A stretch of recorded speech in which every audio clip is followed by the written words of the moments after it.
বন্ধুরা, আপনারা ছাদ বাগানে খুব সহজে শশা চাষ করতে পারেন। এটা বর্ষাকালীন শশা, খুব লম্বা লম্বা হয়, গাছটাও অনেক বড় হয়।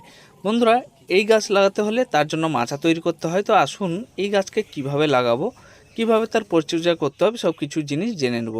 প্রথমে আমাদেরকে কি করতে হবে, মাটির সঙ্গে পুরনো গোবর সারকে ভালো করে মিশিয়ে যে কোনো গামলাতে বা টবে ভর্তি করে নিতে হবে, তাতে শশার বীজ লাগিয়ে নিতে হবে।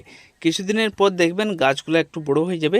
যখন আরেকটু বড় হয়ে যাবে, এর জন্য একটা মাচা বানাতে হবে। মাচা বানানোর জন্য আমরা কি করব, সেই টবের উপর বাঁশ বিছিয়ে এরকম মাচা তৈরি করে নেব। এবারে তার উপরে দিতে হবে আমাদেরকে পুরনো গোবর সার। বন্ধুরা, এইখানে বলি, এই সব টবগুলোর নিচে কিছু ফুটো করা আছে, না হলে কিন্তু গাছগুলা বাঁচবে না, মরে যাবে। যখন জল বেশি হয়ে যাবে তখন মারা যাবে, কারণ এটা হচ্ছে বর্ষাকালীন শশা। বর্ষা হোক কিংবা গ্রীষ্মকালীন শশা হোক, নিচে ফুটো রাখতেই হবে।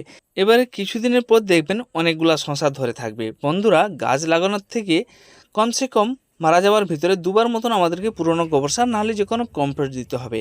যখন শশাগুলো একটু বড় হয়ে যাবে তখন হারভেস্ট করে নেব। দেখুন, আমি প্রথমবার 2-3টা হারভেস্ট করেছিলাম, তারপরে এবারে কিন্তু অনেকগুলো শশা হয়েছে, আরও কচি কচি অনেকগুলো আছে, যেগুলো আরও একটু বড় হবে, তারপরে আমরা হারভেস্ট করব। ভিডিওটা আপনাদেরকে কেমন লাগলো কমেন্ট করে অবশ্যই জানাবেন। ভালো লেগে থাকলে লাইক, শেয়ার ও সাবস্ক্রাইব অবশ্যই করে নেবেন। আপনারাও নিজের ছাদ বাগানে এরকম করুন, অবশ্যই হবে।